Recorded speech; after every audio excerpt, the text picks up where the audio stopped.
My name is Louie Pometta. I was born in Yountville, California, which is just 3 miles south of where we are today, on August 3rd, 1932.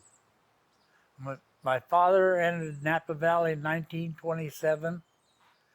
2 years later, he brought his love from Switzerland, and they started a family first in Salinas, and then they moved up to Yountville, and they went on the Healy Ranch. It was a bankrupt facility the bank took over, and my father started there milking cows. And then I was born there, but my older brother and sister were first, and they were born in an old cabin, and I got to be born in the big house.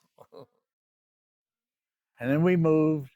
From there, we moved to Oakville, and once we got in the Oakville area, we lived in 4 different houses till we got the one where this property is located on now.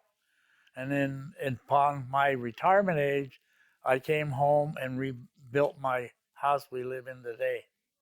When Pa and Ma moved to this property, it's 5.5 acres, there was nothing here. It was just really basically an empty lot with a house, a barn, and a garage on it.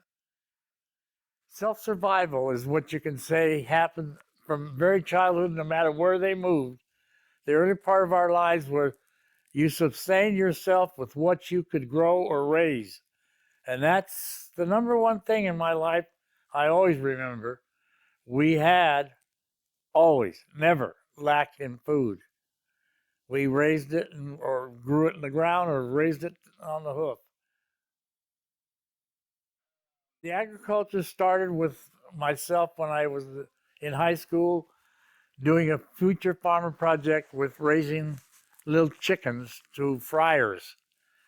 And my mother did a spin-off on that, and then that started what you could really visualize on the property, extensive building for housing chickens.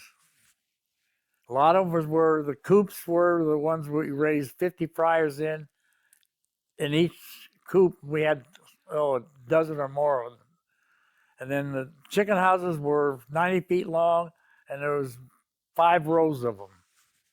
They housed the 3, well, it was actually, Ma said close to 10,000 layers. I always thought she exaggerated that, but there was a lot of eggs.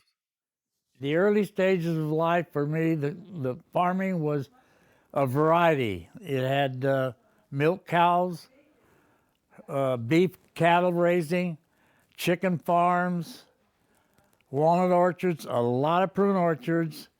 Grapes were there, but they weren't as plentiful as what was to come. I left in 51, and I spent 4 years in Uncle Sam's Navy. And there was a lot of changes going on in that 4 years that I was gone. And so by the time I got back home and fully orientated with the Valley, there was a lot of changes that had happened in that 4 years. When people got interested in trips to have a little wine tasting, and that started the revolution with the vineyards. And the vineyards, when they saw what they could do with it, what was going to happen, they slowly ate away at every other kind of agriculture that existed in the Valley. And then eventually they were gone one by one. And it's actually right now it's 110% vineyards. In the early 50s, we had the main vineyards, their main winery, Beaulieu, Behringer's, and Charles Krug. They were well established. But then it got to be that when the grape industry started taking off, I mean, it just went in a landslide. That's no other way to describe it. It was a landslide that the vineyards took out everything else. So the individual families with their little 5 acres, 10 acres, 40 acres, they just got gobbled up one after the other. Everything had to do with controlling the price that ran out the little guy. That's what swallowed him up one by one. The bigger corps, they took over.